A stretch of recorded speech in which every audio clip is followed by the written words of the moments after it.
Now that you've Idly seen hope. how you can work with an existing form and its data, let's take a look at how you can build your own form using the AutoForm feature. Let's begin by closing this customer's form. Now I'm back at the database window and I'm looking at the list of forms. There's a couple ways that you can invoke the AutoForm feature. I'm going to show you my favorite way. Instead of viewing the list of forms, I'm going to click Tables to view the list of tables. And I want to build an AutoForm based on the Employees table. So with the Employees table selected, I come up to the toolbar to the New Objects drop-down that appears right here. If I click the arrow to open up the New Object drop-down, notice the types of new objects that I can create. The very first type of object that I can create from this drop-down is an AutoForm. Since the Employees table is selected, when I select AutoForm, I'm going to be building a form that's based upon the Employees table. So I'm going to go ahead and click AutoForm. And notice that a form was created for me. All the fields in the Employees table are included in this AutoForm. If I scroll down below, you can see that even a photo of the employee is included on the form. And also notice that since the Orders table is related to the Employee table based on employee ID, in other words, the employee that sold those particular orders, notice that a subform was created as well. The subform shows all of the orders for that particular employee. And even notice that there is a sub-data sheet that appears for each order, where we can see what order detail items were placed on that order. And this brings up an important point. Sub-data sheets are available within forms just as they're available within standard data sheets. So we just quickly and easily created a form using the AutoForm feature. The disadvantage is that we weren't allowed to configure any of the options for building this form. I'm going to go ahead and close this form using the Close tool, and I'm going to indicate no, I do not want to save changes.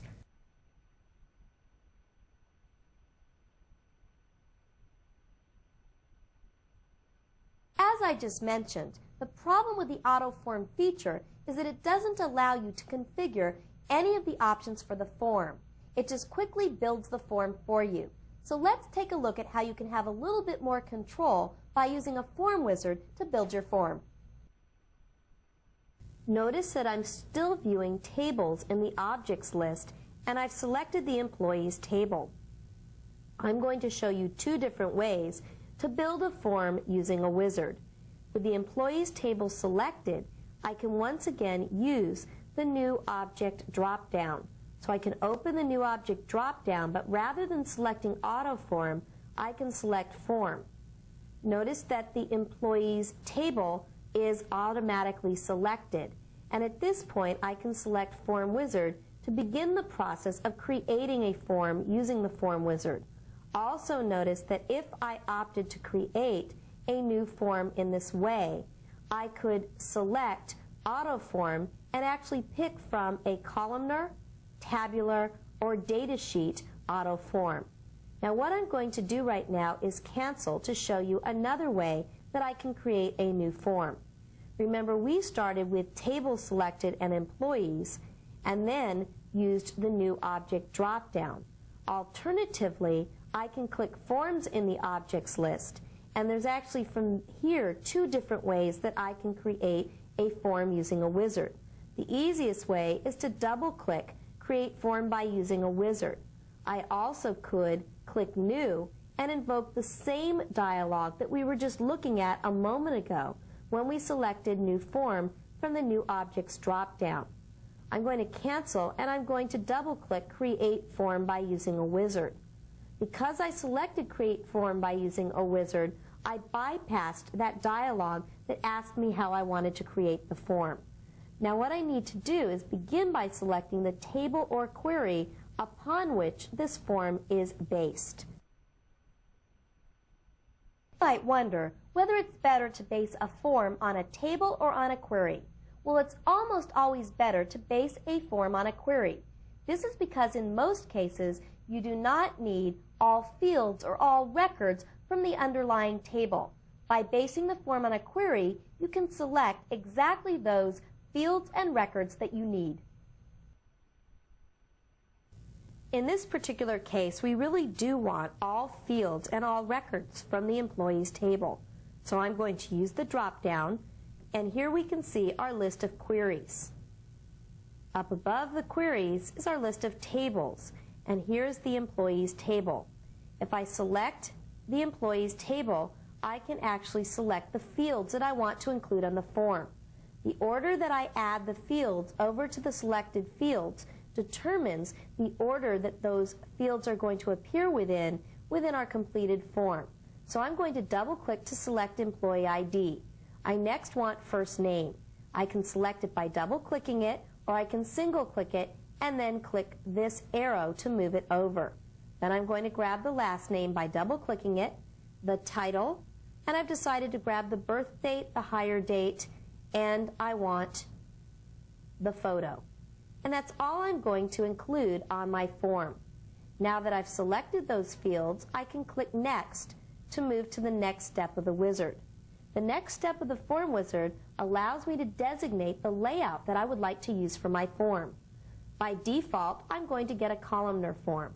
I can also select the option button for tabular, for data sheet that looks just like a data sheet, or for justified that looks somewhat like, for example, a printed invoice. I'm going to go with the columnar option, and I'm going to click Next to proceed to the next step of the wizard. In the next step of the wizard, I can pick the style for my form. I can select from any of these predefined styles, and it's also important to note that you can add your own styles to this list. So you're not limited to what's been given to you. So you can select, you can view any of the styles, and when you're done, you can select whichever one you want. I'm going to go with the Sumi painting. And now I'm asked for the title for my form. I'm going to call it Employee Information. At this point, I can either open the form and immediately view its data, or I can modify the form's design. I'm going to click Finish so that I open the form immediately viewing the information. And here you can see our employee information form that I just built, complete with all the fields that I designated. And as I move from record to record, you can see all of the employees within the employee table and just the fields that I designated. So there's a lot more control that I can get out of the process of building a form using a wizard than I got out of building a form using the AutoForm feature. For example, you can see that there's no orders that automatically appear associated with these employees. So you can go with the AutoForm, which is quick and easy, or you can go with the Form Wizard, which allows you to define more attributes of the form. In either case, if you wanted to modify the underlying design of the form, you could click the Design tool to toggle to the design of the form and begin modifying all the properties of the objects within the form and of the form itself. These features are covered later in this training series. If I want to switch back to Form View, I can use the Form View tool. Notice that this drop-down shows me that I can go from Design View to Form View to even Data Sheet View right from here.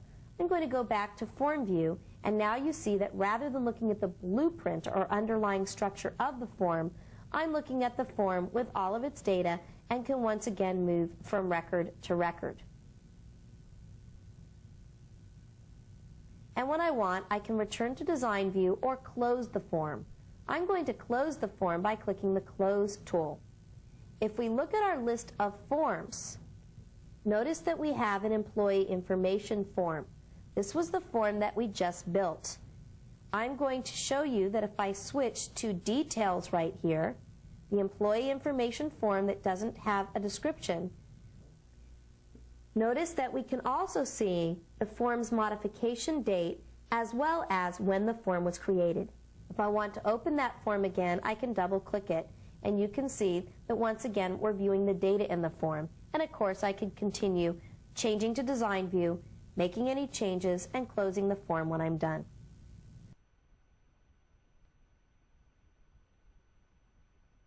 Forms are covered throughout this training series in quite a bit of detail. For right now, we're just going to take a look at one additional form feature. It's called the Conditional Formatting feature. It's new to Access 2000 and it's really cool. I'm going to double-click to once again view the customer's form. And as I move from record to record, remember that we have some sales representatives. I want these sales representatives to really stand out because I'm going to be targeting them in some work that I'm going to be doing. So what I'm going to do right now is go to Design View of the form. While in Design View of the form, I'm going to select the contact title. Now what I'm going to do is use the Format menu to select Conditional Formatting. I select Conditional Formatting and the Conditional Formatting dialog appears. At the top, you can see that we have a format that's used if no special conditions are met. This format has a yellowish background and a sort of maroon or brownish foreground. But what I want to do is have the contact title look special for the sales representatives. I can select the field value is and expression is, or when the field has the focus. When the field value is equal to sales representative, I want to apply a special format. So I've selected field value is equal to sales representative. Now what I'm going to do is pick the format that I want to apply. What I'm going to do is select a special fill or back color. And what I'm going to go with is this aqua back color right here.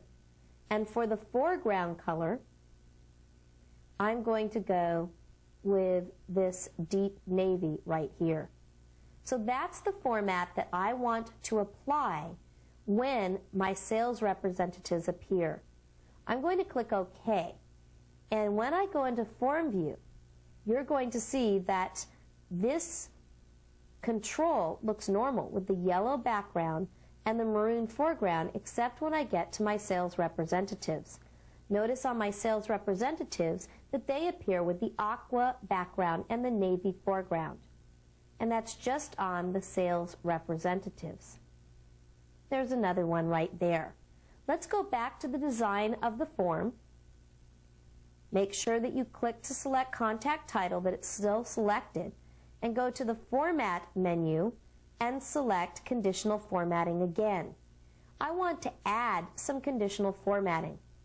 When the field value is equal to owner, I want to use a different format. I'm going to open this combo box, and the format that I want to use is going to have a gray background, and for the foreground, I'm going to go with yellow. I'm going to click OK, and we're going to run our form again.